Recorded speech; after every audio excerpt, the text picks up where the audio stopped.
Hello, everyone. I am Almedia Exum. I am here with the Anarkist, and we are reviewing and recapping Decoding episode 10, the season finale of Lovecraft Country, called Full Circle.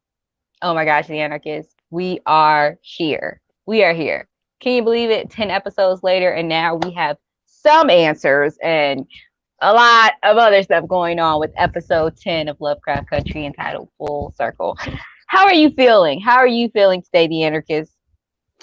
I mean, I'm feeling good today, that we're doing the last review, what I'm saying? Because I Yeah. like completion. I like completion stuff, just, Full circle, you yeah. know.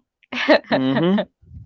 So we arrive at this episode in the very beginning. And just to backtrack, our hope for this episode was to just, as the title was called, have full circle, a lot of answers upon the completion of this last episode. And so our hope going in for me and the Anarchist is just have everything tied together. So in the very first scene, we see that they have, of course, came back from the future and they have Diana, and they're in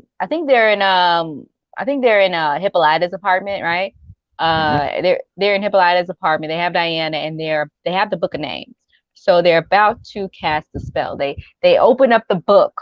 They recite the words to open up the book, and all of a sudden Letty and Atticus pass out, and they enter this reality of the ancestors, a burning house that Atticus's great great ancestor created to, I guess, protect them or something. And we're met by his great great grand ancestor, and his mother and his great great grandmother or his great grandmother, and they're in the house and they're basically explaining to Letty and Atticus what they need to do to be successful with this ritual, not just for Diana, but the main ritual, the autumnal equinox that's going to happen with Letty. So, how do you feel about that opening scene? Like, I was shocked to see them just pass out on the floor and enter this other reality with the ancestors. What did you think about that?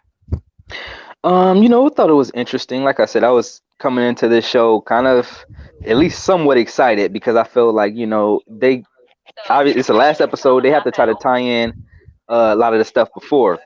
So I thought it was interesting that once they did the ritual, the book kind of just flew open, and then next thing you know, Atticus and Letitia are passed on the floor. And obviously, they are either in some sort of astral realm, or even if they're dreaming, dreams are very spiritual, especially since we know that they both had this quote unquote reoccurring dream of being in the same little mansion, Titus's mansion, and it burning around. And so when they enter this realm and they speak to their ancestor, one of them actually explains to Atticus that I was here, I stole the book of names, and she talks about trying to sacrifice things for her children and things like that, and how at first she believed that magic was evil. And she kind of has realized that it's not evil, it's basically how you wield it. And she thought that I guess the realm in the burning house that she was in was a prison, but she said she actually made it like a safe haven for her ancestors. So after the last episode where the great grandmother talks to Letitia and she dies in that same area, as we know, like Atticus, Letitia are both passed out there in this realm. Letitia's in the room with the either grandmother, great grandmother, and she's teaching them about how to do these spells, these incantations, and do these rituals. And of course, they're joined by Atticus and the other ancestor, and they just kind of showing these people. And what I thought was interesting is Atticus is with his mom in this scenario as well. And of course, I don't think he's ever met his mother. She died before he was born. But it was interesting, that scene, because I think she talks about sacrifice, and he's saying, listen, mom, I want to die, I got to be another way. Basically, he's been running from what we understand this entire series is his destiny. We know it's his destiny to basically be sacrificed in a ritual. And also we know in the episode where he went to the future, he was given a book that was supposedly written by his son, which details all of this stuff out. So, and he read the book and he knew exactly what's going to happen.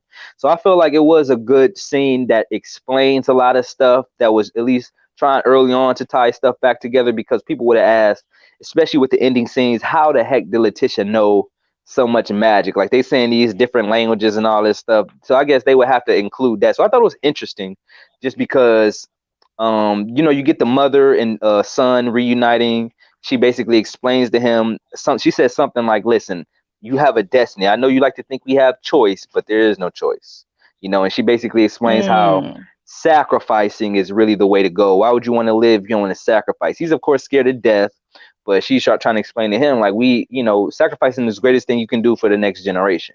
So I thought that was kind of metaphorical and was some of the things that they've been trying to say this entire episode. But what do you think about that? Yeah, it was nice that he was able to reunite with his ancestors, but I was really confused. I'm glad that the ancestor, the grandmother said, "Hey, to Letty, your son brought you here." Because I'm like, why would Letty come here? How she has no power, but the seed within her has power. So I understand that. I was kind of confused that her mother said that Atticus's mother said, "Hey, let me look at you. Let me get a good look at you and everything." Like I understand that the ancestors do live on, and so maybe it's a reality where she truly is taking a look at her son. But I felt like as a spirit, his features shouldn't have as mattered as the message you were trying to get. I don't know. Something about it just seemed a little like I was kind of waiting for one of the ancestors to not really be a real ancestor and them to be like Christina or somebody. Like I thought that's why I felt like she was too human.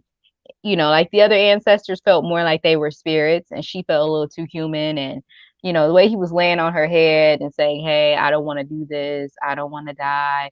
I honestly didn't, well, I don't know if he said die. I Yeah, thought he that said I they don't were want going to to die. like in some, okay. I felt like, maybe he didn't really have to die. I felt like, she made it seem like there was going to be salvation for him, like maybe he was going to get resurrected or something. So I was kind of confused by that. I watched the episode twice just to get a better understanding.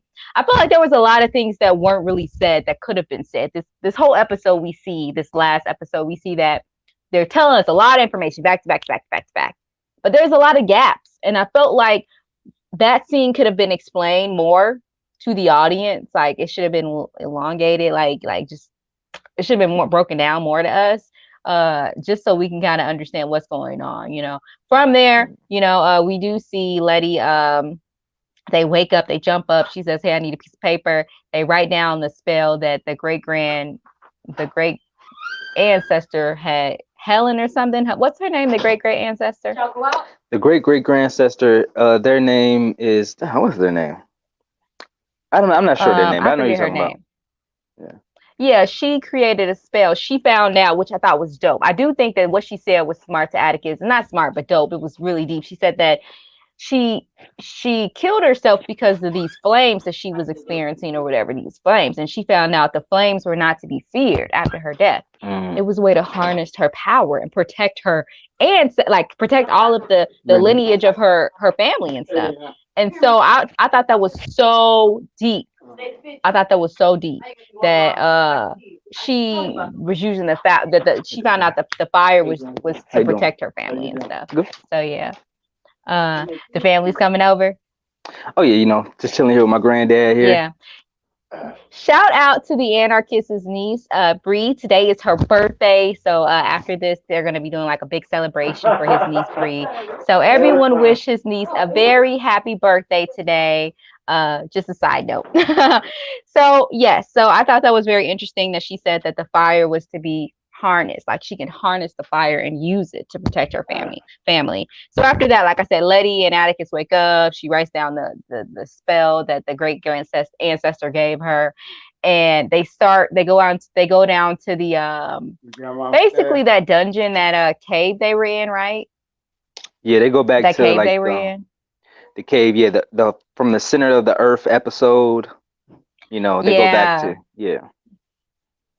Yeah, they go back to that cave to perform the ritual to awaken. I want to look. I'm about to trip up. I was going to say Jeffrey Epstein. To awaken Epstein, right? No, Titus. Um, they awaken him. They need to take his flesh to perform the ritual. So they conjure him up and they basically, I guess, kill him again. They conjure him up just to kill him again with the ancestors in mind. And it's very interesting because he was a slave owner. He said to like Atticus's great grandmother or ancestor, "Hey, you should be lucky what I did to you, or something like that. Basically saying like she should be grateful that like, you know, what he did. Like, really? How disrespectful. You like raped this woman and she has a seed by you and she was enslaved by you and she should be grateful that she's carrying your seed. Yeah, Seth says black magic matters. Ah, black magic matters. Yep, surely does. Um, but yeah, so I thought that was interesting. But I felt like even with that scene, even when Titus, I feel like how could Titus just automatically find out where Christina was? He teleports, or yeah, teleports, and he just automatically finds Christina and says these Mm, Negroes or whatever he says has the, and then they snap back. He they take him, they capture him back in the circle before he can like say what they have, which is the book of names. Even though we find out later that she already knows like that they have the book of names. I'm like, how could he leave that ring, that circle, if it's they conjured up a spell? How could he leave that circle? And even if he did leave the circle, how did he automatically know how to find Christina? I just didn't understand any of that. And okay, Christina had the protection over her because she ran into a car. She was checking on Ruby like she really cared about her. But I'm like, this whole time, like Ruby's just following this woman like blindly. I just felt mm. like it was I don't know, like it was some good stuff in this season finale, but it was things that I felt like were just rushed and could have been explained more. I would have loved to have just break down more of this like magic stuff and more like how he was able to like do some of the things he did, like with like escaping and like how Christina just knew about the book of names. I kind of honestly felt like from an artist point of view, there was a lot of things they filmed that was deep information about this episode that just didn't make the final cut. That's me giving the production team the benefit of the doubt. Like I feel like they gave us so much information that we'll never see because it just didn't make the final cut. Because a lot of these, the way the episode skips and you just see like Christina coming later on in the episode, you see her coming to them and saying, hey, how'd you get the book of names or whatever? How did you know that? How did you figure that out? We just have to accept that you figured that out. And like other things, like how are things just coming together? Like I feel like we need like a lot of behind the scenes, deleted scenes footage coming up like later. Like if they don't do a season 2, then we need a lot of like, deleted scenes surfacing it on the internet so that we know exactly what's going on. Because a lot of things I feel like we just don't know, we don't have the answers to. So I was confused about that. But I do want to get to like the main scene, the main thing that happens in the season finale, which is this whole equinox, eternal equinox. Letty asks Ruby to get one of those potions, one of those metamorphosis potions with Christina's blood in it, so that they can, I guess, use it to deceive her at the autumnal equinox, right? And Letty knows what's going on. Oh, this is what I want to say, because I know we can't, we're trying to like, keep this one short. We've been like normally doing like 2-hour reviews. We're going to keep this 45 minutes, you all. Thank you so much for tuning in, everyone. We're going to try to keep it short. I'm all over the place, but stay with me. It's all going to make sense, right? The Anarchist, it's all going to make Yep. sense. So, I was confused when Christina, she so basically she has these potions and she has these metamorphosis potions and stuff, and they need that, they want to use that, Atticus and Letty, and they want to use that to go against her for the autumnal equinox, right?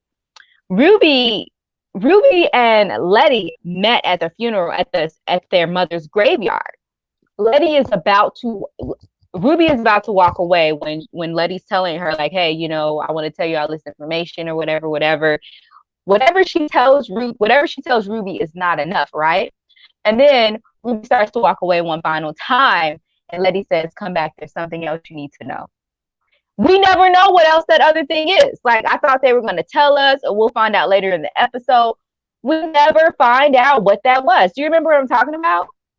Vaguely, I do remember them at the not the funeral, but at the grave site, and I do Graveside, remember yeah. the heart to heart that the sister Ruby had with her sister Letitia, and Mm. how Letitia felt like, oh, you should help us, this, that, and the other. And Ruby, which was interesting, had a real heart to heart moment. Like, you may feel different about this particular moment right now, but I feel like it's the same old thing. You only need me when you can use me. So I thought that was Mm. valid, and I thought it was, kind of like peeking into like the real relationship of them. And obviously, it comes around in the story that particular scene kind of comes back around when we figure out Ruby is Christina later on. But I don't actually remember her son.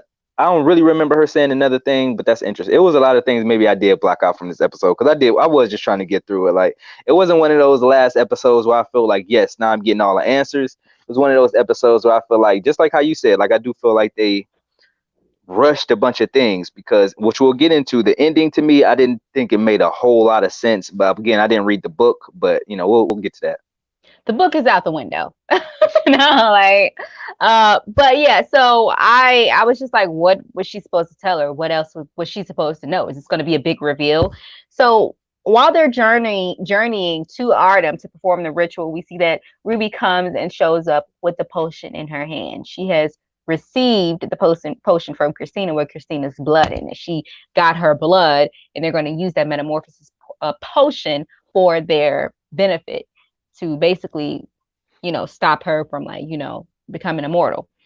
They take that journey, and we find out that Atticus beforehand tells what you call it, GI, that his feelings were true for her, and that, like, hey, you're basically, I guess, trying to encourage her to, like, I guess, I don't know, like, I didn't feel like his apology was genuine. I felt like he knew he would need her for Arnhem, and so he wanted to get on her good side.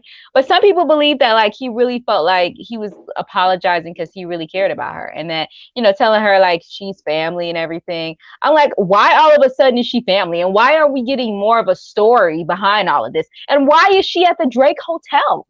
The Drake Hotel. I'm from Chicago. The Drake Hotel is expensive. And this is like the 1950s. You mean to tell me this woman who didn't have any money in South Korea can afford the Drake Hotel? What is she doing? Is she, meeting guys and, like, I just couldn't believe that she was able to afford the Drake Hotel. Maybe they were just trying to do like a name drop in Chicago because that's a popular hotel, but that's a really expensive hotel, and she's supposed to not have money and be in Korea. And I don't know, maybe she saved up her money. I don't know. I just felt like a lot of gaps. Like, why would she be there? And she's dressed all nice, like she's expecting him to, like, take her back, and he starts talking about how they're family. I felt like all of this could have been, like, extended. We could have dived deeper into these relationships to make them believable, because I don't believe that he is sorry. I don't believe that he has these feelings that they say he had for her. I don't believe the episode that was dedicated to her was cool because we were able to dive into that relationship. But now that he's with Letty, the Anarkist, I don't believe any of that. I felt like they rushed this whole, I felt like this whole episode should have been like 3 to 4 episodes to really let us believe all of this stuff, instead of just telling us. You can tell the audience something, but the audience has to go through this experience with the characters to truly believe the relationships and the storyline, and to really understand it. So I didn't believe that. I thought that was just something he was saying to get her to come to Artem, because she ends up riding on the road trip to Artem, and they're all singing in the car together. I just didn't. And then Ruby is there, and I'm just like, yeah, this what is this? What is this? Is this the Brady Bunch? Like, I don't understand, like, what is going on right now. Now, I was there for the happy moment, but I knew it was not going to last. And I didn't really believe that, and maybe this is just me just being totally for, and I'm talking now, I'm going to let you talk, but maybe this is just me being totally for Atticus and Letty's relationship. Is this shade? Because I didn't think GI really knew those words, those lyrics to the song. Like, she was in the song singing this. She was in the car with them singing this song, and they all dancing, and then she starts to sing. I'm like, you don't know this song. Like, you don't know this. You mouthing these words. You don't know this song. Just be polite. Like, I don't know. Like, I like GI and her storyline, but I just felt like they could have did it a different way. They could have did it to where she comes in at the very last minute, instead of, like, her going. I don't know, like, I feel like they should have extended it more. And this is critique. We're an audience, and this is just me, giving my perspective on this season finale. The Anarchist, what did you feel about that whole, like, process from, like, him going to CGI, going to Christina, Christina and Ruby giving the potion, up to that journey up until Artem, and then we'll dive into the final scene of Artem. But what did you think about that? All right, I understand what you're saying as far as, like, it does, like I just said, it does seem like they filmed a lot of different stuff and we didn't get to see everything. So it's like it's almost like they have to withhold things and still try to tell the story. You can feel that far as Gi goes, and Atticus meeting her in that scene, uh, lion, tigers, and bears. Oh my, LOL. Media. My sister said lions, tigers, and bears. Oh my. Basically, it's a lot of stuff going on, is what she's trying to say. Like it's all Okay. types of things going on, like, I'm like, is you she on know. the right review? This ain't the Wizard of Oz now. No, she's But like, it's so much going on here. Oh, she yeah, said here she said they're all over the place. that I Yes. can agree with. That I can agree with. Yeah, But yeah, she about to be mad. This ain't the Oz. I'm about to no, but yeah. no, I'll say in that particular scene, I'm gonna give him a little bit of benefit of the doubt. I didn't think Gi actually was staying at the Drake. I didn't think she was staying at the Drake because they did establish that Atticus wanted to meet her there. You see what I'm saying? She said, "Oh, I'm glad that you wanted to meet me here." So, I think just like you said, I think they maybe were name dropping because you know what I noticed in the film. I don't know where the actor Jonathan Major is from, who plays Atticus, but he does a really good job in his Chicago accent. Now, you have to be not from Chicago to go to Chicago to realize that they do have accents out there. But how he's able to Mm. balance the Chicago accent if he's not from Chicago and the sort of 1950s, 1940s, 50s accent as well is actually very good. He's a very good actor. But I kind of seen that. I didn't think too much of that because yeah, the Drake Hotel is an expensive hotel in Chicago, but I didn't think Gi was staying there. I just think she was meeting Atticus. But I will say that it did seem a little odd and weird because he's explained. Now we know they had a kind of a sexual relationship, but he's explained to her our encounter makes us family, which I'm like, I'm thinking how you No, think. Like, family doesn't have sex with each other. you're not supposed to, but Mm-hmm. yeah. So I'm trying to understand like whether his motivation is mostly selfish, where he's like, well, we can't use her; she is a spirit. And is that Um, selfish? I mean, like she was dishonest with, and like I said, I like Gi. I mean, I like G, even though she's a monster. I like her. I think the episode that they had with her, they made her very human like. And Atticus, he loves monster stories, so he can relate to the monster in her because everyone's flawed. So I don't think he's judging her for that. But at the end of the day, like he sees that he can use her, and I don't think that's really selfish, because I mean, it wasn't like she was honest with him in the beginning. And I think he does care, but I don't, for them to make it seem like, oh, like, I don't like how they're trying to make it like a big family, her, Letty, and Atticus. Like, that's not how it works in reality. No yeah, woman and I is going to want want to share her man or be wanting the other woman around, like, especially if it's a woman monster. No, to. And I you want to know. touch on what you said too, because in the next scene, I did think it was odd that once he met with Gi, you saw her and Letitia kind of working together. I'm like, okay, she didn't even give her that black girl kind of like, but I'm still watching you. Like she was just working And with it's her. not a But black girl thing, it's an any woman thing. Like, like you came all the way from South Korea and you still here after he told you to leave. that's the face. That's the face. I'm just That's the face. yeah. Like you better watch out, honey. Don't get too close to Attic. No, it's Hmm. interesting. And then after that, I'll touch on like what you said about the car scene. Nah, I'll give her some. I'll give her the benefit of the doubt here too, because in the character of Gi, we find out that she is sort of in love with American things. I don't think it was just a Culture. movie. Yeah, she was in love with American culture. So I did have that same thought. I'm like, because when they first started singing and then Gi gets in, I'm like, do you really know this song like that? But then I thought, okay, they kind of set it up that she was a South Korean that was very entrenched in American culture. So if it's a popular song, maybe she would know, because I'm sure they would have played it in Korea just like they play American movies. So Yeah, that's true. It just seemed like I like okay. So yeah, I just felt like they were trying to make us convinced that he could have love for these two women as if like that's what people are doing now. Like I people aren't I mean, well, mean, people people are do doing that stuff like now. that. Yeah, people are doing that. You're true. But I just don't think that's the case. Letty isn't the type of woman that's gonna let that happen. And then also when they're in the, and this is just backtracking, and I'm gonna try to keep it as short as we can. But did you see how Letty was just like completely? I feel like she was emotionless when the ancestors basically said, "Yeah, this is what you got to do." And Atticus showed back up.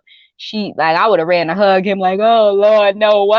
I would have did something. And she's just like, yep, okay. I know you got to Mm. die. And I mean, maybe she just had time to process it and everything. I just felt like, I don't know, I just feel like we should have seen more of them like loving each other and just like I just wanted more. Like I feel like it could have been like 3 to 4 more episodes, just really milking their relationship. Because for GI to come back after all this time and try to make it seem like he could also care about her and she's family and everything, I'm just like, is it family because like they're experiencing a war there and black people are experiencing, a racial war in America? And was that the overall message that, hey, we're all family? I don't know, I just didn't feel like, I don't know, like I said, I like Gi's character.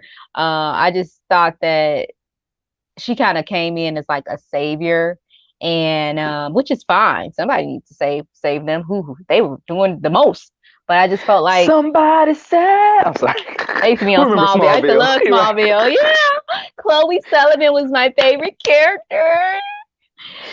I'm so lame. Okay, but yeah, so basically that happens, and then we lead to the main scene, which is the ritual. The ritual is about to happen. We find out that Ruby is really Christina. Christina killed Ruby. Why didn't we see any of this? What? And I guessed that actually. I'm really good at guessing. I'm an artist and I love storytelling, and I'm really good at guessing stuff. So when she first handed her the potion, I was like, what if that's really Christina and she's gonna like, I thought she's the same pretending to be thing. Ruby. Yeah. And so it wasn't that much of a plot twist for me. But I just felt like the only thing that made me shocked was when she threw Letty off the balcony. I was like, dang, they're about to kill Letty. Letty about to die. She got a baby. You killing two people. Two people. Is this what we want to promote? Like, yeah, so I just was like, okay, but you killed Ruby, so you didn't really love Ruby. Like I felt like if they were gonna kill Ruby off, we should have seen her death scene. We should have seen all of that play out. But to just say she died, like her character doesn't even deserve a narrative behind it. I was like, what? So what does that mean? Christina never really loved her, but because she didn't have to kill her. She could have just bound her down or something, or made her forget. She could have put a spell on her to make her forget about what happened. If she truly loved Christina, she didn't have to kill her. So Or why she didn't loved we get Ruby. more character? Huh? Oh yeah, sorry. If If Christina loved Christina Ruby. really loved Ruby, thank you. If Christina really loved Ruby, she didn't have to kill her. She could have done other things. So why didn't we get that backstory of exactly what happened? Telling us is not enough. Show us what's going on in this story. That happens. She throws Letty off a balcony. She's dead, and then she resurrects after the ritual was done. We see Christina taking a shower in Atticus's blood because she slits his wrist and everything, and very vampire-ish to me. And somehow his energy is transferred. I'm like, how did Letty come back alive? Like how did she die? She took off the mark of Cain and then we automatically see it back on her. What did you think about that? What did you think happened with that? Well, in that scene, I thought it was a very interesting scene because it was like a good revelation type scene where we see Letitia, Hippolyta, we see GI, we see all them, doing things for the ritual, Mm-hmm. uh putting the marks down where they need to. And then the tower where Letitia and we think is her sister Ruby is in, we find that some things are about Ruby aren't right. And I thought it was interesting. She had asked her, well, thank you for saying yes when I asked you to help us at the cemetery. That's to That let her was know that it smart. wasn't. Mm-hmm. Yeah, she was like, "Oh, anything," and she was like, "All right, now I know this chick ain't my sister." And then they get into like a little fight scene, which I thought was Why would interesting she because pick a fight? Why would she pick a fight? She clearly can't whip Ruby, but okay, go ahead. I just that, go ahead. I mean, yeah. But so that scene was the fight scene, and then of course we see Hippolyta, Montrose, and Gi also in the fight scene, which I thought it was very good. That it seemed like even though Gi is a spirit, but even though I know she's in a woman body, so I think she was just mostly had woman's a regular South Korean woman's strength. Montrose is a man, but Hippolyta, she was the one whooping ass now, because she was like, I done, woo, woo, woo, woo. She was at that Xena warrior energy. You Oh feel me? yeah. But Because I was wondering so how they were going to take on all those people. yeah, she seemed like she the only one that really knew what she was doing. But in the scene where Ruby and Letitia are fighting, and then I thought it was a really good scene where she threw out the window, because I'm like, that junk scared me. I'm like, next thing you know, she just back just on the ground. But I figured that, and then I'm not totally complete. This is why I say this maybe is not the best writing, because I'm not completely sold that Ruby is dead. Christina seems to be somewhat of a pushover and somewhat kind of go back on her word, because in the conversation with her on Letitia, she says Ruby is dead, but she made me promise not to kill you. And in my opinion, it was Christina that put the vulnerability or invulnerability spell on Letitia before she threw out the window. I feel like based on Mm, that, mm. based on what she, I guess, promised Ruby. My thing is, if you kill Ruby, why not kill her sister? Who cares about promises? You would Exactly. you would stick to that character who, in my mind, that would be a part of her character, because she's like, look, I did all this, basically murdering my family to do this ritual. I'm not about to throw it away for I don't care if I just fell in love with Ruby. It doesn't matter. I've been trying to get this ritual done for years, and as we know, Christina is the one who orchestrated everything. Christina, I believe, is kind of the one that supposedly wrote the letter to Atticus to get him to Artem. Because even at the time in the first episode, George was saying, "This don't sound like your dad. This don't even sound like your dad." You know, the way he's writing. So, or your mom, you know, whoever Mhm. it was. But so obviously she was the person to pull the strings, and I feel like that would be a part of her character to say, you know what, Ruby said this, but it don't matter. I killed her. I'm going to kill you. My whole goal is to get this ritual done, because, you know, that's what I'm trying to do. So it does kind of just seem very out of character. Like I said, if it would only be in character if she didn't kill Ruby, because if you killed her sister, why would you keep the with your word to her not to kill her? Like, you already killed, so that doesn't really make sense. But I want you to kind of continue. We'll go on, but that part I doesn't just make. want to, yeah, it doesn't make sense to me either, the anarchist. I will say this, and this is not to like defend Christina's character at all, but just overall, this is like a slight motivational tip. You can do anything you set your mind to, and Ruby is an example of that. I mean, Christina is an example of that. She said she wasn't gonna let nobody get in her way. She was able to kill, steal, lie, and destroy for whatever she wanted. What I don't like, because every character has flaws, and every character is supposed to have like their own reasons as to why they're doing things. I didn't like this push. I feel like it was a push in this season to make Christina be out this loving person who loved Ruby and had all these other intentions. And I'm like, don't push their relationship because it doesn't seem authentic to me. And then, because if it was authentic, then she wouldn't have killed her. And it's okay that she's a woman that wants what she wants. That's perfectly fine. Like, it's okay if she was a woman or a man. It's okay to want what you want. You can do anything you set your mind to. She was determined to do this ritual by any means necessary. And kudos to her for going through all of this stuff to achieve, to get to that very moment. But I just feel like throughout this season, we were kind of like led to believe that she was also caring and like caring and loving. And I'm like, no, she's someone who wants what she wants, and that's okay. In reality, if you want something you want, if you put your mind to it, you can do anything you want to do. And so I just want to say that.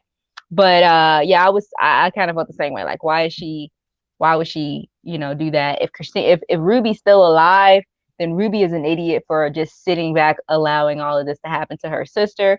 So from there, the ritual is happening. We see that Christina slits his wrist, and she's basically showering in his blood, and I guess his spirit or his God presence is what I want to call it, enters into her body. And that's when Gia realizes she has to do something. She tries to stop it. She ends up stopping it and killing, or not killing Christina, doing something like attaching both of them together with her foxtails, like connecting her foxtails between Christina and Atticus. And then you see Letty doing the ritual with Hippolyta and stuff, the spell to basically banish magic from Christina, and we find out all white people, which is interesting. I want to talk about that, but I really want to talk about all of that. I want to know your thoughts about this whole idea of her banishing magic from Christina and all white people. I thought that was interesting. That was deep. What do you think about that? I mean, I did think that was very interesting, but Mm-hmm. believable. I don't know, because let's keep in mind there are people in the world right now in the real world who practice magic. There are, little white weirdos called Wiccans, which I'm not, shout out to the Wiccans though, but some of y'all are straight up weirdos. But they practice magic, real magic, the magic type magic.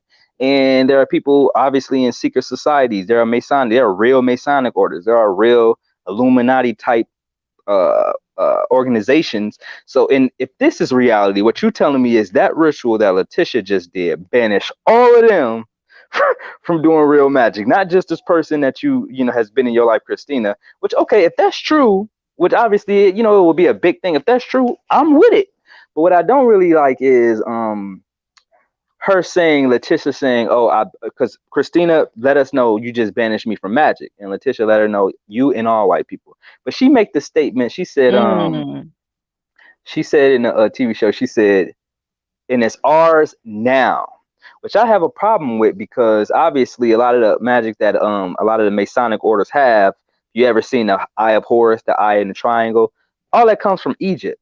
So that would suggest that magic was ours first, because as we know now, based off if we wipe away the propaganda of white supremacists, we know black people were the real Egyptians. And most white people couldn't stand in the sun over there for like 10 seconds, Mm. as young Pharaoh would say. So you know, I just thought it was interesting how they do this little thing, which I'm pretty sure some black people will get excited over, like, yeah, we should, it should be ours and this, that, and the other. But I feel like if they were real good writers and understood things, she would have made a statement like it's ours again. You know what I'm saying? We're taking it back. But she said it's ours Oh, instead of now. saying, oh, so Yeah, yeah, she instead, said it's ours now, as if like it was never ours to begin with, even though, right. it And would even, have you know, been like and ours even in this, before. yeah. So my thing is, that makes me believe, if I didn't know what I knew, that would make me believe that magic did belong to white people first. You understand what I'm saying? And she's Mm. basically telling Hmm. them that they can't use it and we're going to use it now, even though it's been something that's been around. And if it's been around, it's probably been around with the people who are the first on the planet, which were black people. So, you know, Hmm. I would, you know, it just, you know, like I So said, she should have basically said, instead of we're taking magic is ours now, she should have said we're taking back the magic, or the magic, right. or magic. What? How should she have said it? Just exactly what you said. We're But taking our magic back. See if she knew anything. we're I can taking our understand. magic back. Yeah, because you Mm. know, and then Mm. but it ties in, that idea of now ties into the story, because like we said in the dream sequence, the ancestor, the oldest ancestor who kind of set this forth, was saying she didn't know much about magic. She thought it was evil until she started, you know, I guess dealing with it, and you know, she figured out that it's not necessarily evil. It's just, you know, I guess how you use it. But you know, so that all just kind of gives me the idea that whoever was writing this doesn't really understand that, doesn't really understand that this stuff doesn't really start with white people. It doesn't start with people who, you know, existed on the planet just 6,000 years ago, a planet that's millions of years old. That's not, you know, even though they are the ones who are the biggest progenitors of it now, which is why they're able to own the, you know, control and own the entire world right now. I didn't like that.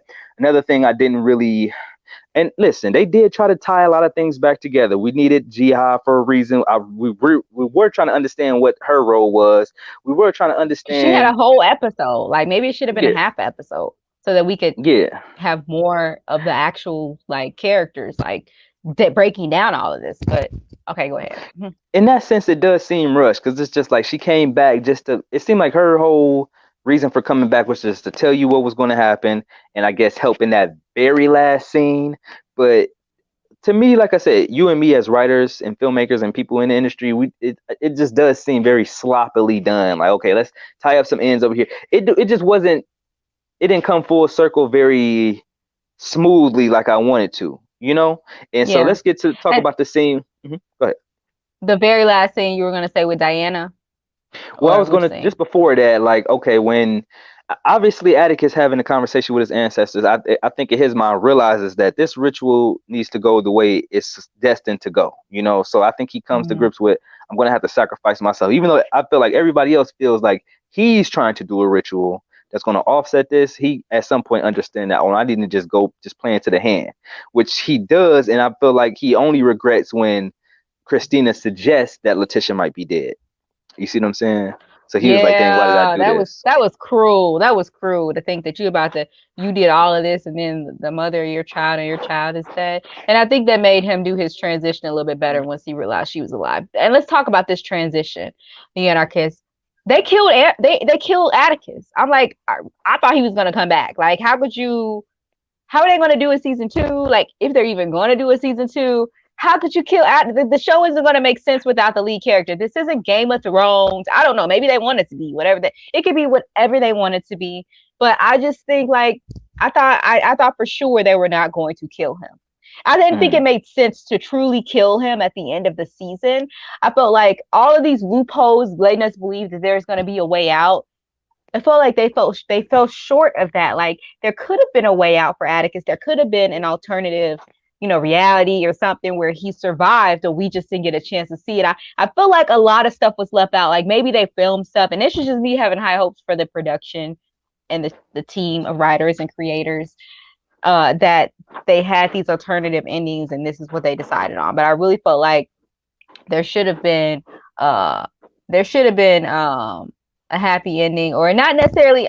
Life, there aren't always happy endings, but he should have been able to survive with D having lived 250 years, and GI being a foxtail spirit, and they have the book of names and all this other stuff, and they, all of these other things, all of this, they have the magic, they have time machines, alternate universes and multiverses on their side. I want to They have correct you though, because you geniuses. said I want to correct you though, because you said D living 250 years. That was Hippolyta, Oh, I I'm sorry. believe. Yeah. Hippolyta. Thank you. Yes, it was Hippolyta. All of these geniuses around them. And you mean to tell me that Atticus had to die at the end of this episode? All of the knowledge that they have back behind them, it did make sense that he had to die. It did make sense that Christina would truly kill Ruby. And then when we find out that Isma.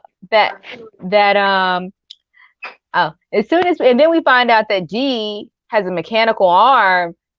I'm like, well, if Hippolyta could go back in time, why couldn't she just restore her arm? Like, I get the mechanical arm thing, which I was confused about. I mean, I don't get it, but I understand how it can play a part for all those like Afrofuturist people and stuff like that. Like, I'm all for that. But I was like, oh, the big reveal is that she has the mechanical arm, so she's the one who potentially like gave Atticus the book. And then why would she give him the book from the past, which is the future? And how does that all play? Like, why does that? How does that make any sense? Like, why would she come back from the future with her mechanical arm and push the book into his hand? And if she can time travel, why didn't her mother find her, and not just time travel, but go to different universes? Like, overall, she could have given her a new arm. It's just a lot of things. And if they know magic, why, when the spell backfired to fix her arm, why didn't they just fix her arm with another spell? I don't know. I felt like it Now was a this lot is of this is loopholes. something I really want to talk about, because we have to really get on this ending. We have to spend a lot of time on this because of this whole episode, and I'll give you my honest opinion seeing season episode 1 through 10, beginning to end, of Lovecraft Country. This was, I would say, a very interesting TV show. I don't think that they're going to Mm-hmm. do a season 2. I think this might be one of those episode or shows where they just gave a bunch of money to, said do one season, and obviously they shot it consecutively the way they shot it. They didn't take break. They shot it. They, started until they was done and chopped it up to 10 episodes. What I really don't get is, and like I said, I don't think they're going to do a season 2. I just think it was meant to start and wrap, and which is why you would kill the main character, because I feel like how you feel. Yeah, you do have deaths in movies, but in this particular one, I think most people would have enjoyed Atticus actually living.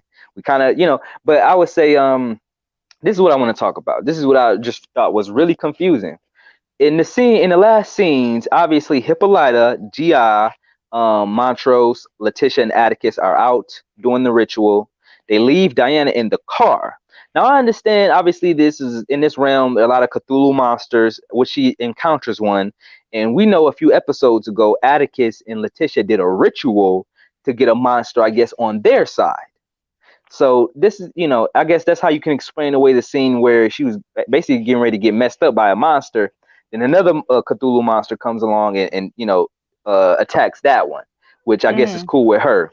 So, but I didn't really understand the whole, after the scene, after the ritual was done, after Christina gets her immortality and Gi uses her power to power Letitia's ritual, which she needed Christina's blood for, so she gets Atticus' blood, and she does her ritual, which banishes her from magic, as well as all white people. Okay. After that, they leave. They're taking Atticus, I guess, back to the car, and Diana is coming from the car to the area with the Cthulhu monster. And that's the last scene is, I'm not entirely sure if Christina is still immortal, which it seems like she may be, or if Letitia's ritual, because she can't do magic anymore, why would she be immortal? She wouldn't be. But in that last scene, Diana, we see that she has her little mechanical arm, which is obviously in the previous scene, she was saying, "Oh, cool, wow," as she walked into a room. So, I was wondering, what is that? So obviously we see that's And what we that should was. So have that's how. dived into that whole world. We should have saw all of this take place. Like, I thought she was taking her into the time machine room or something. But go ahead. So yeah, so I was wondering what was that she saw that shocked her so much, and obviously now we see that it's something her mother was working out with the arm, which okay, but I'm trying to understand, and maybe please help me to really understand this. Why make this the very last scene? We see Christina calling Diana, which I don't know them two ever even having any words in the entire Or series, interactions, or any any at type all, of. yeah. So it's just like Diana kind of heard about Christina. Christina kind of knows and heard about Diana. So she walks. I just thought about something. Okay, and I could be like reaching you all. I reach a lot because I like storytelling and I like, just guessing.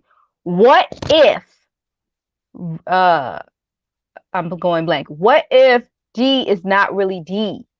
And after Mm, they took the spirit out of her, some spirit remained or something. And so, because why would she tell her you never learn? Learn what? You a teenager. And mm, why would she do the ultimate sin and kill her as a kid?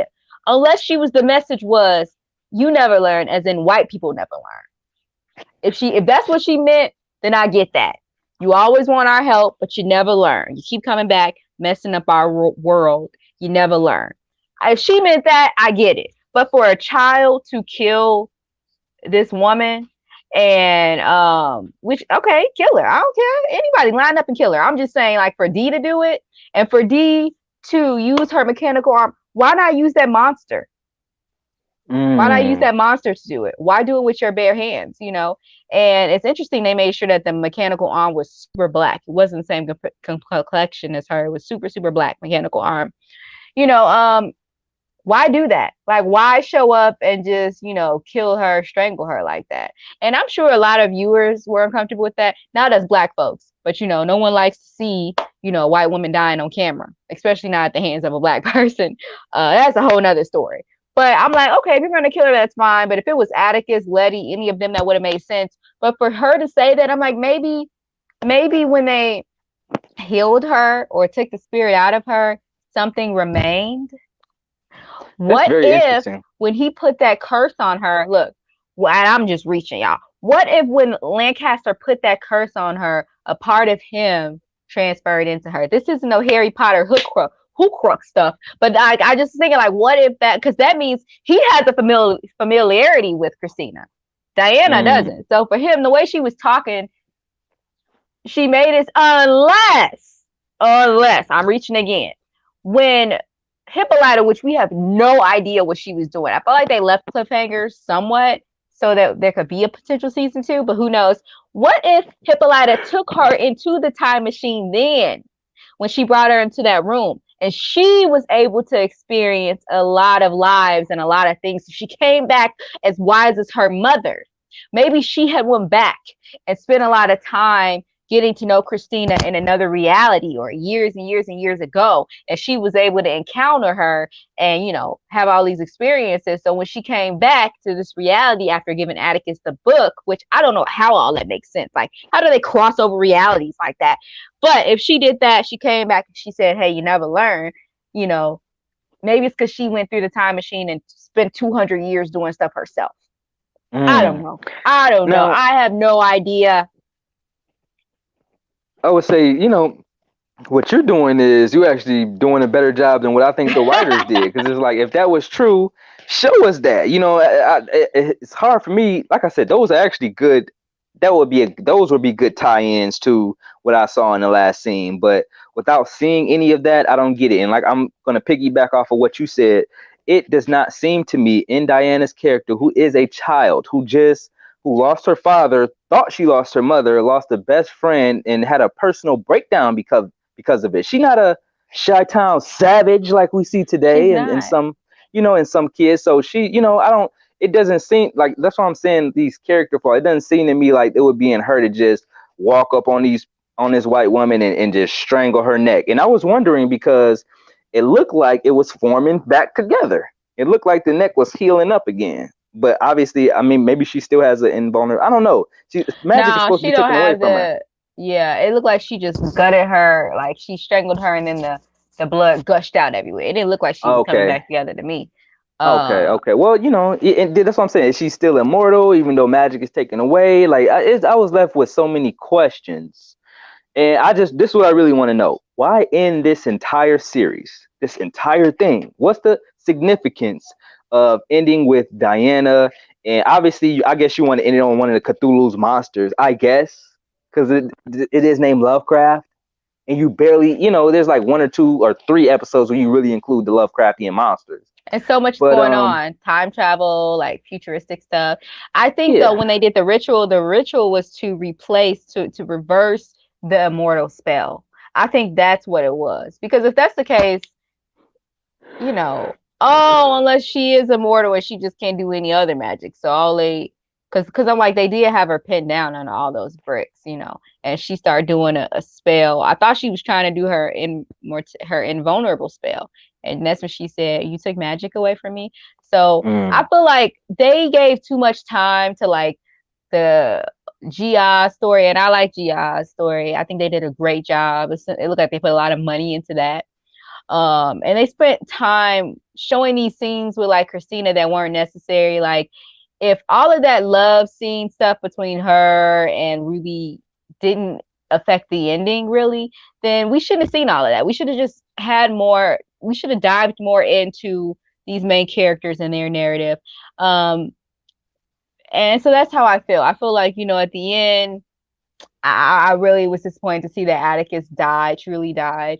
And then we don't really know what's going to happen for their future. We don't know what they're going to do with this magic. I do like the idea of this black family in the 50s in Chicago having magic, though. I do like that. Like, in my mind, I could think of so many other things they could do with this series, like, and other challenges they could face and stuff.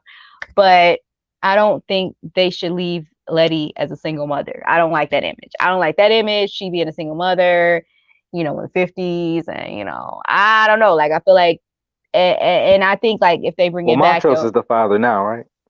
Because in the Yeah. letter And I that was like, Atticus what? wrote, be the I was like, father that you what? wanted to be. Like, how you think this motherfucker, he done had, what, 20, 30 years with your ass? Exactly. No, I didn't like that either. I didn't like that. I realized that Atticus is being dishonest. He told his father that he won't even really have to die. So at the end, his father Yeah. thought he didn't have to die.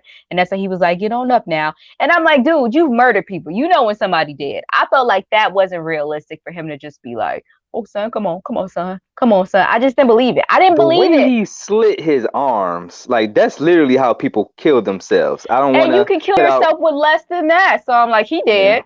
Because she did a whole chalk line. Like, Like you said, that was a shower of blood. If you thought somebody lived after losing that much blood, that's ridiculous.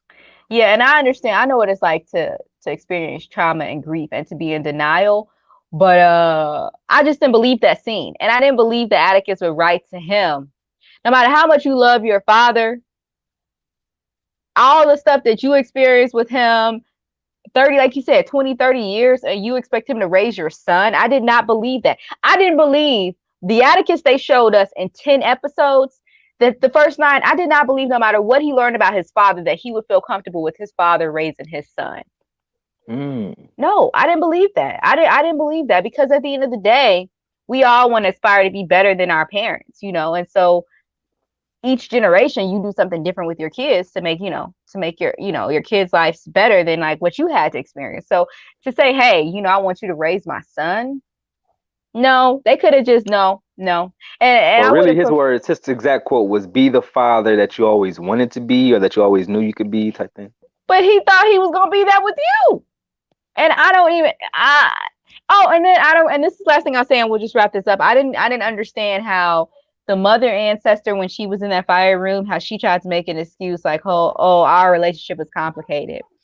No, it's confusing. I feel like it's very Mm. confusing, and it just creates confusion. Like, I don't see that realistically happening. Like, do you see that realistically happening, the Anarkist? Like, I mean, how they painted the story, I kind of see that particular scenario where obviously his mother, I believe her name is Dorothy, was in love, in love with George. She mm-hmm, was in love with him. But Montrose, she loved him as well, but as a friend. They were friends. her and Montrose. We saw that in the episode Rewind 1921, where obviously George could take care of himself. He wasn't gay, and he wasn't getting a lot of abuse from his father.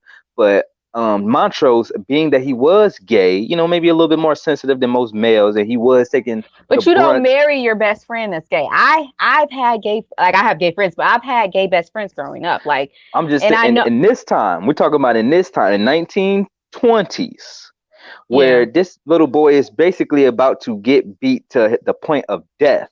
She said the only reason that she did that decision was, obviously to give him a persona like he's not gay. You know what I'm saying?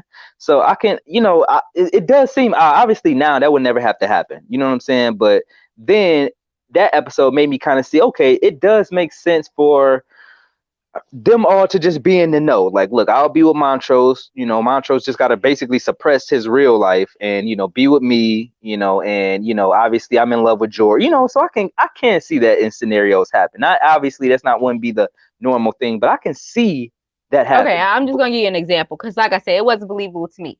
I Mhm. understand wanting to protect your friend if you love them. I totally understand that.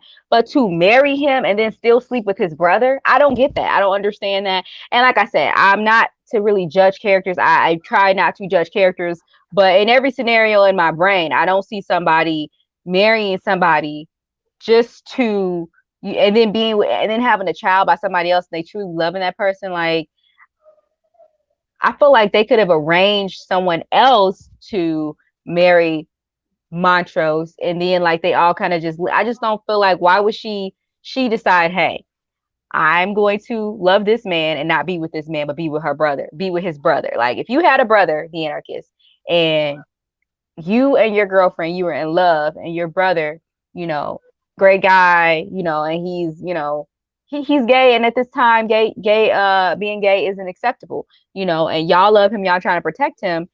Would you want your girlfriend to marry your brother and then, No, pretend that your brother? but And I but know what? this is a different time. Like now, it's open; everybody can be who they are. It's a beautiful thing. But I just don't. I just we okay. I know we've never seen that in television history. We've never seen this type of scenario. But I just think it creates like a lot of confusion because it's just like, yeah, you can truly love somebody to the core, and be there for them, and but not.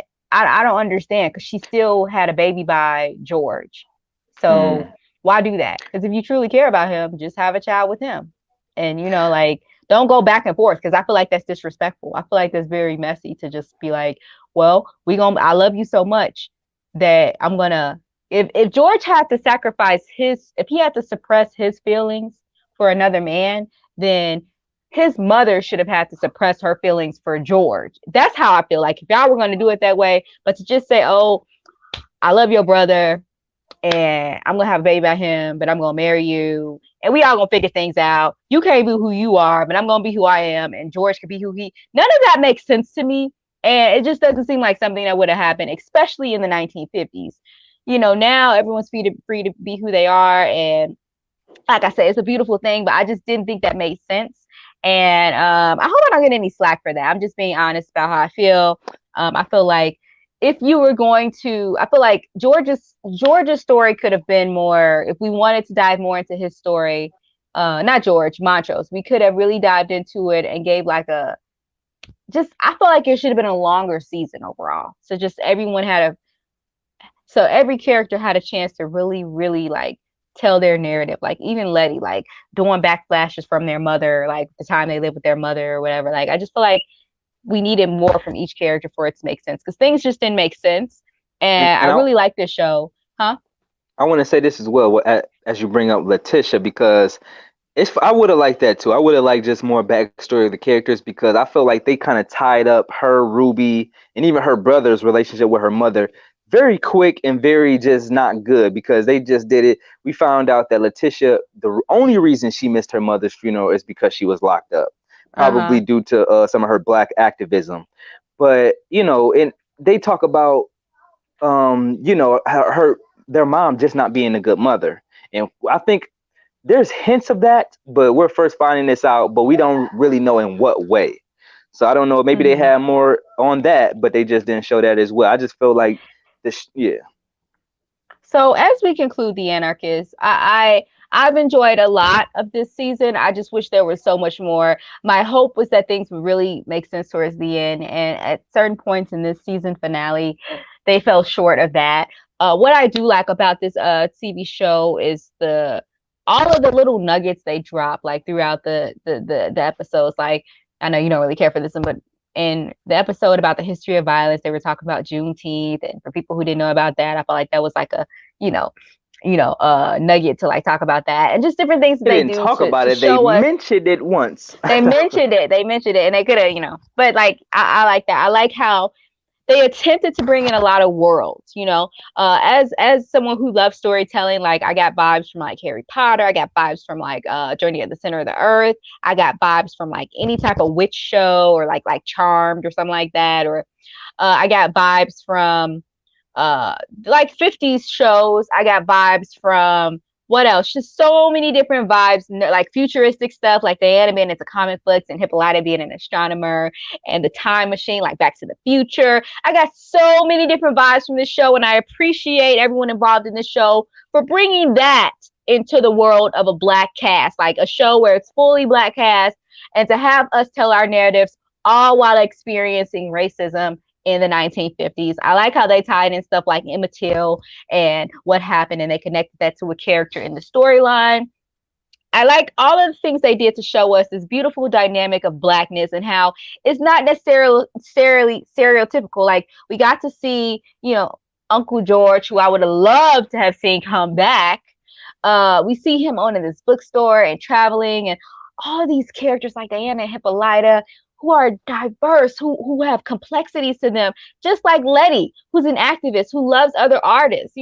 Atticus, who even though he's a soldier and he's having this like challenges with his father, he loves novels and books and heroes and horror books and all these different types of things. We learn about Gia, we learn about Ruby, we learn about all these characters that we don't get to see necessarily told for us as black people, and I love that. That's why I stuck with this show, and to make this into like a Lovecraft world, and even though it's completely off from the Lovecraft Country book, just to give us all of these different nuggets, to talk about rituals, things that really happen, to tie in things like uh Hiram Epstein and all of this other type of stuff. They brought in a lot of things. They made a lot of nuggets, and I think they did their best to show up and tell a narrative that is different, and to have a black cast do it. And I am appreciative for them for that. A lot of good entertaining parts, but I want more. I want more, and I wanted it to end with it making sense, and it didn't. But I did want to just tell you all the things that I appreciated about it. Do you want to say your pros and cons with this season, season 1 of Lovecraft Country, and then we can wrap up? Okay, I think definitely one pro of this season was the acting. It was superb acting, I will say, all the way around, from Yes. Courtney B. Vance to the woman who played Hippolyta, to Letitia, of course, Journey Smollett, Jonathan Major, who played the role of Atticus. Like, even I ain't gonna lie, even like Phenomenal. Christina and William and all of them, I thought it was good Yeah. acting all around. Diana. Diana was a lovely. I hope I see that young actress. Come down, Granny. Yeah. I hope to see that young actress in a lot of things, because she did really well. And it was that's one of the things I would say was an extremely pro. It was a big pro, was that it was a lot of great actors. This show employed a lot of black actors and made household, like Journey Smollett should already be a household name. But I'm excited to see what Jonathan Major does next after this, because he did like I said, if he's not from Chicago, I would applaud him, because I've seen too many Chicago movies and TV shows where they don't say the little accent out here, what they be saying out here, you know what I'm saying? So, but it was interesting, and so like I said, the acting is definitely a pro. The budget, let me just say, the budget was a pro, even though how they allocated it, I'll have my issues with. That may be a con. Like I said, one of the biggest cons for me has to be the writing. I thought there was some really good parts about the writing. Like I said, just like you said, the fact that they did insert different things that if you were a black person who was interested in and does know how to study, that you could look up. Like if you didn't know about Juneteenth, like if you didn't know about like the first episode where they had the Moors with their little fezzes, all types of stuff. Yeah, even just stuff about, they did do a good job of just showing you sticking in the world of 1950s, and even when they went back to the 1920s in Tulsa, because people don't know, even though like I said, they didn't spend a lot of time talking about Tulsa like that. They just kind of were in Tulsa for the story. But the fact that we know that there were business black people in Tulsa, they dressed up nice. For you to fit in, you had to have designer suits and dresses on. So I did like how they touched on a lot of those things that black people wouldn't know. And if you watched this, if you were just a casual watcher and you're a black person or someone who is very into black history, there was a lot of stuff that you could have learned out of this show. So I will say that's a pro. Like I said, most of my cons just deal with the writing. I feel like if it was just a little bit tighter, if it was just a little bit tighter, if it was a little less diet woke and more so factual and just, because they did a lot of good facts. They stick to a lot of facts on everything. Like when they go into, of course, one of our favorite episodes is the I Am episode with Hippolyta. The whole thing about different realities and multiverses and, that fact that she was And who she woman was, I am who I power. am. Women power, the black woman, her being the mother of reality, all this stuff. Yes. I thought that was a very Mother powerful of creation. episode.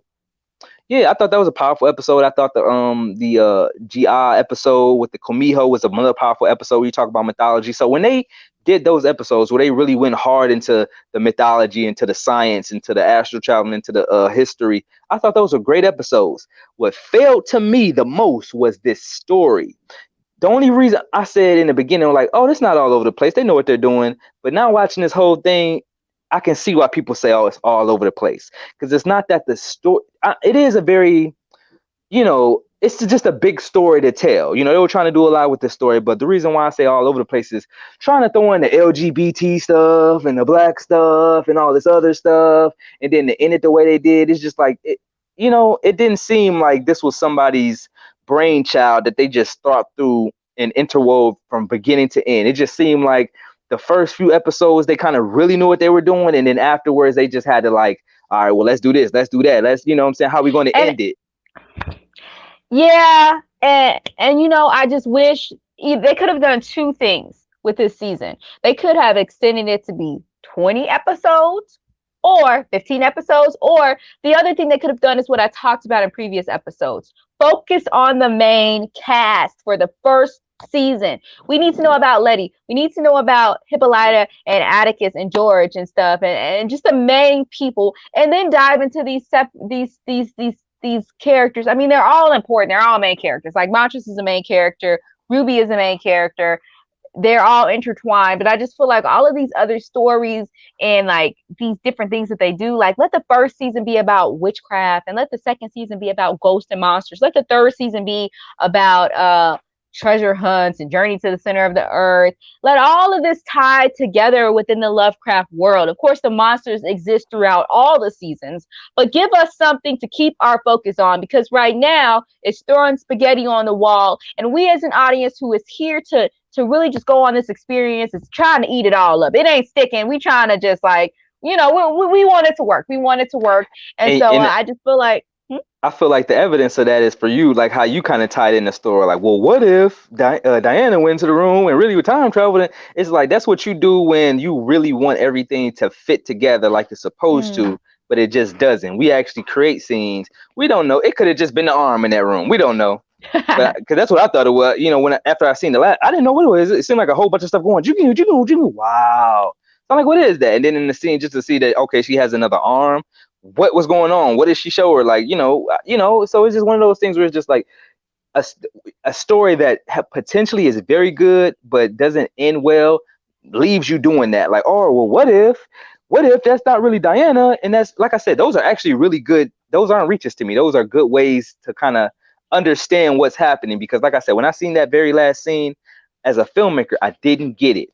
I did not get it. Well, like, why end here? Why?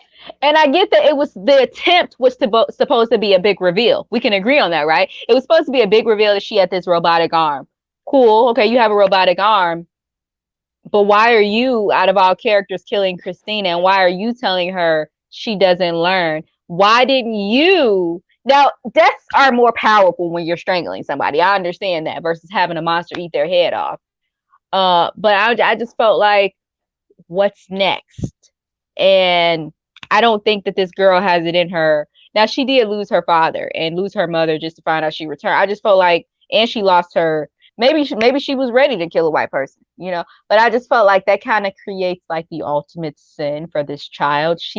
That's her rite of passage. What if that was it? Remember Montrose talks about this is a rite of passage for every child. I guess that was her rite of passage. This is me making an excuse. I'm trying to piece it together for people. Like maybe that was her rite of passage, because he did say that. I cling on to a lot of words and stories. When people say stuff, I'm like, okay, this could mean this could mean that, But we want it to make sense. That's why we're here. That's why the Anarkists and I are here. We want to thank all of you all for tuning in. And if they do a season 2, I would love it. Why? You said you don't think they're going to do a season 2. Why don't you think they're going to do a season 2? I feel like just from watching this show that it seems like, if I just kind of can put myself in the production aspect, that they were given money and said do a TV show 1 to 10, beginning and end it. It seemed like the way they wrote it, they wanted to end it. And the type of budget that they were given, this was supposed to be a project. It seemed like they really just made this whole thing is basically just a 10-hour movie, basically. I didn't think that the way they started writing, they were writing in mind of just keeping the season going. Because for one, I don't think that this would be able to sustain with the type of budget that they had. Now, if they did think that this would last for like seasons on seasons on seasons, I believe they probably would have did what you did and kind of like withheld a little bit of the budget, stuck to a few themes in a season. That way you can kind of do like a Supernatural, where it's like almost endless seasons, And I know HBO may be a little bit different than like a Netflix or a network television show where things are going to be renewed. So if that was the case, I'll say this in my motivational bag, because you guys know I'm also a motivator, basically. I am, and I am that I am. And so I will say this. There's an infinite amount of money out here. If the project's supposed to continue, they don't need to go with the route that they used before. Money is ours. We can attain anything. So if they want to do a season 2, as long as HBO has their back with it, unless the people at HBO are like, no, we gave y'all this one shot to put all this beautiful blackness in here, and now we done. Unless that's the case, I understand. But if it's just based on money is everywhere around us. We can attain money. So if that's the case, I think that they can always acquire money. All it takes is a few investors to give them the money to do the project, to greenlight it. Unless it's HBO that does not want to put another project up like this, because at the end of the day, this is the most blackest, beautifulest thing I've seen in a while. Like, we have shows like Black Lightning that are cool, and Blackish, and several shows, even shows that are filming here. Oh, shout out to the Chicago talent that booked Lovecraft. Shout out to all of you all. So happy for you all. But there are a lot of black shows out now, but I just feel like this one dived into so much stuff. We saw how unapologetic, for the most part, other than Ruby, a lot of these black people were in this TV show. We saw all of the knowledge they gave us about witchcraft, about rituals. So people really do rituals. Like, this is a real thing. And you can go to the Anarkist channel and check out, dive deep. If you're a truth seeker and you seek the truth, go visit the Anarkist's channel. He really dives deep into things that are going on, not just in this country, but in the world. But people do rituals all the time. Masons exist. Those different ritualistic, culturalistic groups really do exist. For them to be honest and tell us about that, to take us into the world of Tulsa during the 1920s, during the massacre, to take us through all of these different worlds and have an authentic black family doing it, I was totally there for that. Because, and then to add in African, like Afro futuristic stuff to it, I thought that was great. The comic book stuff, all of that. I want to see more of that. So I believe that if it's a matter of money, money is all around us and money is attainable. So hopefully all it takes is the network to just bring this show back to life again. But I just want to thank everyone today. I want to give a shout out to the Anarkist. Make sure you visit his channel and buy you a Truth Seeker shirt. You can click on the link on his channel. I'll probably have it inside of the link on my video as well.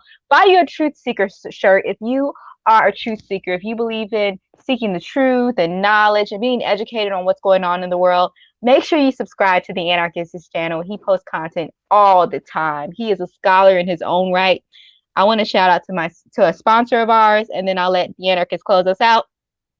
If you are in the Chicago area, visit mpdetail.com. That's mpdetail.com, also known as My Personal Detail. It's a detail company in Chicago if you want your car detailed. If you need ceramic coatings, a full wash, a standard wash, what is it? A headlight restoration, engine cleanings. If you need anything done to your car, they have several detailed packages to restore and bring life to your vehicle, including sanitizing your car. So yeah, I wanted to shout out to them. Visit them on Instagram at my personal detail, and visit their website at mpdetail.com. You can check out all the prices to get your car detailed. And I want to tell you all, like, if you're interested, you can visit me on my channel here at Almedia Exum for anything regarding motivation, veganism, and then other reviews as well as book reviews. I will be diving into that. I'm sure the Anarkist and I will probably be doing a review in the future of something else, but we'll see how that goes. But if you're interested in any of that stuff on my channel, subscribe. And remember to like this video on my channel and the Anarchist's channel. I'm talking a long time right now, but just I want to thank everyone for tuning in. And in the comment sections below, if you're watching the replay, just let us know what you thought of the season finale of Lovecraft Country. I want to know your thoughts. Thank you all, and remember to have a happy life day. The Anarchist, close us out. All right, just saying, y'all, you know, peace, peace. Please like the video and do every single thing Almedia just told you to do. But straight up, and you know, just a lot of peace and a lot of love. We'll see you guys next time, though. All right. Peace.